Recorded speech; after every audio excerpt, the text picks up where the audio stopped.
वर्ष 1896 में अमेरिकी लेखक मार्क ट्वेन भारत घूमने आए थे।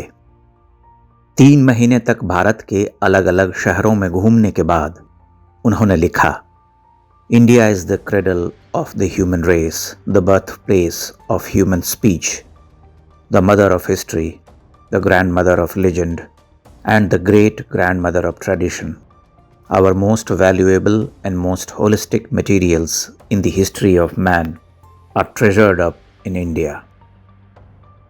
अर्थात भारत मानव सभ्यता का पालना है, भाषा और बोलियों का जन्म स्थान है, इतिहास की जननी है, महान चरित्रों की दादी है, महान परंपराओं की परदादी है.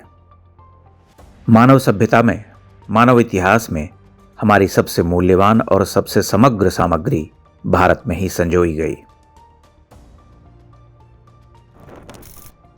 सदियों की दास्तां में जकड़े भारतीयों ने इस प्रशंसा को आश्चर्यचकित होकर सुना, लेकिन परतंत्रता से उपजी जड़ता ने इस कथन का मर्म संभवतः समझने नहीं दिया.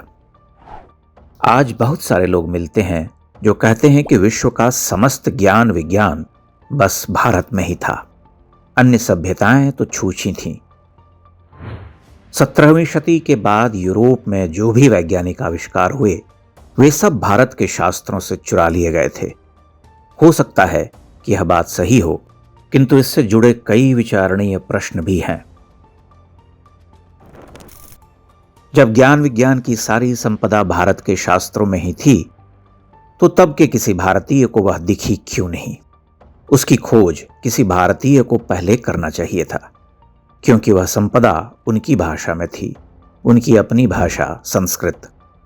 लेकिन आश्चर्य है कि यूरोप से आने वाले फ्रांसीसी और ब्रिटिश उस संपदा को खोज कर ले गए, यानी उसे डिकोड कर लिया, जिसे कोई भारतीय नहीं कर सका.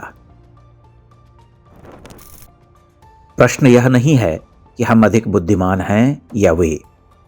विचार इस बात पर होना चाहिए, इस तुलनात्मक श्रेष्ठता बोध से हमें क्या मिल रहा है. न्यूटन ने गुरुत्वाकर्षण की खोज नहीं की थी, यह सिद्ध करके हम क्या पा जाएंगे? क्या हमने यह जानने का प्रयास किया कि ऋषि कणाद, वराहमिहिर, ब्रह्मगुप्त और भास्कराचार्य ने जिस गुरुत्वाकर्षण के बारे में लिखा, उनका गणितीय निरूपण करने के लिए न्यूटन को क्यों आना पड़ा और उतना गूढ़ गणितीय निरूपण क्यों करना पड़ा? उनका लेखन पुस्तकों में ही बंद क्यों रह गया? हमने उन्हें खोलकर देखा और समझा क्यों नहीं? हम सभी भारतीय इस सत्य से परिचित हैं कि अंग्रेज, फ्रेंच और जर्मन विद्वानों ने भारतीय शास्त्रों का अध्ययन, अनुवाद किया. कुछ ने अर्थ का अनर्थ भी किया, तो कुछ ऐसे धुरंधर भी थे जो इन शास्त्रों की बहुत प्रशंसा करते थे. विलियम जोन्स और मैक्स मूलर पर हमारे धर्म ग्रंथों को विकृत करने और उनकी गलत व्याख्या का आरोप लगता है. लेकिन क्या कारण था कि हम पूरी शक्ति के साथ उनके खंडन में विफल रहे? मैक्स मूलर ने ऋग्वेद का संकलन और मुद्रण कराया, तो भारतीय विद्वान क्यों पीछे रह गए? और अब हम मैक्स मूलर या किसी यूरोपीय से क्यों आशा करते हैं कि उसका लेखन पूरी तरह से वस्तुनिष्ठ होगा?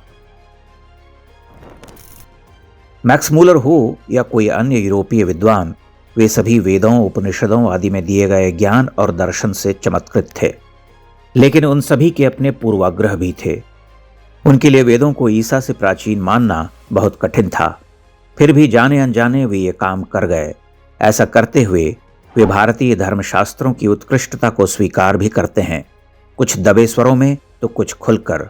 उदाहरण के लिए जर्मन दार्शनिक फ्रेडरिक नीत्शे ने तो कहा था कि बाइबल को बंद करो और मनुस्मृति को खोलो. हम इस सत्य से भी परिचित हैं कि अंग्रेज और फ्रेंच पुरातत्वविदों ने ही भारत के ढेरों प्राचीन मंदिरों और विश्वविद्यालयों की खोज की थी. उन्होंने उन देवगृहों को भूमि से खोद कर बाहर प्रकट किया था और भारतीयों को बताया था कि यह तुम्हारे पूर्व का गौरव है. वे न रहे होते, संभवतः आज हम उन भग्नावशेषों से अपरिचित ही होते. भारतीय बौद्धिक विमर्श परंपरा में हठधर्मिता का कोई स्थान नहीं था. भारतीय समाज अत्यंत गहन विमर्श करने वाला समाज था, जहां किसी भी तर्क अथवा शास्त्रार्थ को तभी पूर्ण माना जाता था जब दो लोगों में से एक यह स्वीकार कर लेता कि मैं पराजय मानता हूं। ऐसा संभव नहीं कि ज्ञान विज्ञान की सारी संपदा केवल भारत में रही हो और विश्व की अन्य सभ्यताएं पूरी तरह से रिक्त रही हों। विज्ञान के क्रमिक विकास में पिछले 300-400 वर्षों में अभूतपूर्व काम हुए। हम उन्हें ठुकरा कर केवल अपना हीनता बोध प्रकट करते हैं, अपनी कुंठा। प्राचीन भारत का समाज बहुत उन्नत था। ज्ञान विज्ञान दर्शन साहित्य में हम सबसे आगे थे, लेकिन तब केवल हम ही काम नहीं कर रहे थे, कुछ अन्य सभ्यताएं भी समुन्नत थीं। उदाहरण के लिए ग्रीक, जिनसे भारतीय समाज और संस्कृति में बड़ा साम्य भी देखा गया है। भारत ने 800 वर्षों का अंधकार युग देखा, जिसमें उसका बहुत कुछ नष्ट हो गया। हजारों देवालय तोड़े गए, विश्वविद्यालय ध्वस्त किए गए, नगर जलाए गए, करोड़ों हत्याएं, धर्मांतरण और स्त्री मर्दन। इस युग ने भारतीय समाज को बहुत पीछे धकेल दिया। तथापि भारत सतत युद्धरत रहा, अन्यथा आज उठ खड़ा न हुआ होता। आज हम जब पूर्वावलोकन करते हैं, तब हमें अपने इतिहास के प्रति सम्मान से भरते हुए अन्य प्रगतिशील सभ्यताओं के प्रति मुक्त विचार रखना चाहिए। किसी को एक झटके में निरस्त करना या चोर कह देना भारतीय परंपरा नहीं है। हमें देखना चाहिए कि कौन भारतीय जीवन दृष्टि के साथ चला है। हमें अच्छे विचारों और विद्याओं का स्वागत करना चाहिए। आनो भद्राः क्रतवो यन्तु विश्वतः। Let noble thoughts come to us from all directions.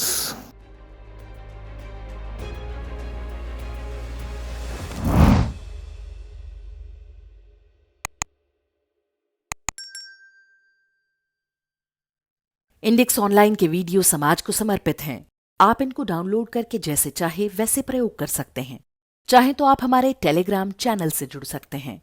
वहां सारे नए पुराने वीडियो आपको मिल जाएंगे। हमारे सोशल मीडिया लिंक हर वीडियो के डिस्क्रिप्शन में होते हैं।